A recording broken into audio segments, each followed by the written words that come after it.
Hello and welcome back to the Stronghold. It's that time again.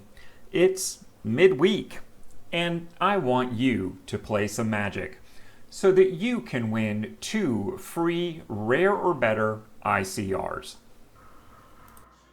This week's midweek Magic is Historic Artisan, and in review of the 2022 budget year when it comes to Historic Artisan, I realized that I had done a red, white, go wide. We've actually talked about green, white life gain matters on 2 different occasions. But we have not talked about the final part of the 3-legged stool of Zoo, and that is the red-green Gruul Stompy deck. So today we are going to correct that oversight, and since we're at the end of the season, rather than get into real particulars about a specific deck, I'm going to be talking about how to take your new player experience deck at whatever stage you're watching this at in the possible futures of Arena, and how to add in cards and make that a more historic artisan contender. While I will be posting a specific deck for this event, for those of you watching it in the future, it is more of a how-to video rather than a specific deck list. But before we get into all that, my crack research team has recently pointed out that we are the only channel doing consistent and timely midweek Magic content. And by crack team, of course, I mean one comment from someone who had nothing at all to do with this monkey image.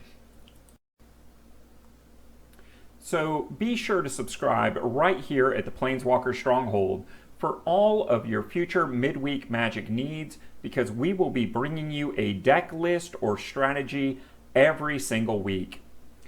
Now, what were we talking about this week? Oh, yeah, right. Now, one of the things about YouTube is I never know when people are going to watch a video. And of course, this video is going to premiere just days before the 2023 new player experience decks are going to come out. So whichever version you're using, right here I've got the 2022 Savage Lands, because I know on the day that this comes out, everyone has this deck, but even just a few days later, everyone will probably have a different red-green deck available to them that is probably going to be a Gruul Werewolves kind of thing. The great idea here is that the basic concepts here work no matter what your base deck is. So the first thing I want to do here is go through and cut all of these rares.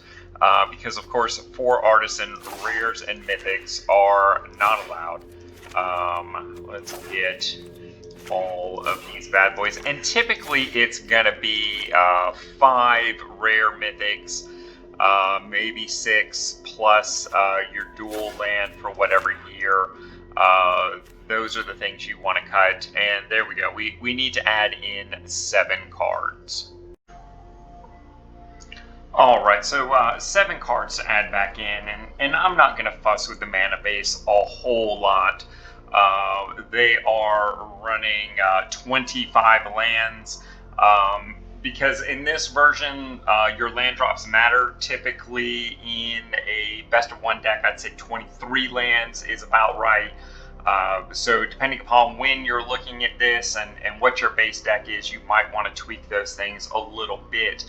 But one of the first cards I wanted to talk about that is kind of ubiquitously good in Gruul or mono red, mono green because of its hybrid mana nature is Burning Tree Emissary. As an uncommon, a 2/2 that basically pays for itself is very, very good. This might not be the sort of thing you want to invest your wild cards in right this minute, but definitely keep it in the back of your mind as one of these always good cards for Gruul, particularly in something like Historic Artisan. This card is so good. At the time of recording, it is very often part of the conversation of cards that maybe need to be banned for the good of the format, but to date it has not gone over the edge. All right, two other easy, nearly auto-include cards that you should be considering is Fanatical Firebrand for any sort of Goblin Tribal aggro effects, and also Druid of the Cowl. And the reason I say these are very nearly auto-includes is because you can get not only the cosmetics on these cards, but at last I checked, a free copy of those cards by using particular codes. If you don't know what I'm talking about, be sure to check out my video, Comprehensive Codes. Gives you every code you can redeem up to date for freebies on Arena. You owe it to yourself to watch the video. But those are very free for historic and very easy considerations for inclusion. And the last card I think that should be a universal consideration for this style of Gruul deck is the colorless 3-mana 2/2 Changeling known as Faceless Agent. Not only is a 2/2 for 3 not bad stats, this card will fit particularly well into any tribal deck that you build from now until forever. Of course, it is not Explorer legal because it is an alchemy-based card, but it also comes with a pseudo card draw as it seeks a creature card of the most prevalent creature type in your library. Again, fits into tribal very, very nicely. And depending upon what sort of deck you're building at any given time, this is always going to be that silver bullet you need to go pick you up something. For the list that I have put together today, I think Goblin is probably the most common creature type, so it would search up something like your Firebrand, a Captain or a Bugbear, and bring it to your hand. Other common themes that we've talked about are merfolks, elves, elementals, and wizards. I think those are probably your most budget-friendly tribal decks on Historic. And as I do with many of the recent midweek magics, if this video gets just 10 thumbs up likes by 8 p.m. on the Tuesday that it's released, I will be live playing this event over on my new Twitch channel. We'll be testing out the deck, see how it works, and maybe even do some on-the-fly tweaks there. So smash the like button and tune in. What's that? You didn't catch all that? Well, Matt would like you to know that any deck list applicable to this video can be found down in the doobly-doo. And hey, let's not forget, the whole reason to participate in these totally free midweek magic events is the prize support is awesome. You get a rare for your first and second win, and then you get a random cosmetic for your third. How awesome is that? All right, so with all that having been said, don't forget, smash the like button like Hulk would.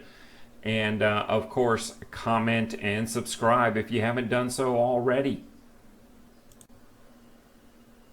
And one last thing, myself, I'm coming to you from America, and I have noticed that about 1/3 of my viewership is coming from the US, and about 1/3 is coming from various countries. And there's about 1/3 of my viewership that is just getting lumped into other. So to let me know you got to the end of the video, throw me a comment down in there and let me know where you are watching from.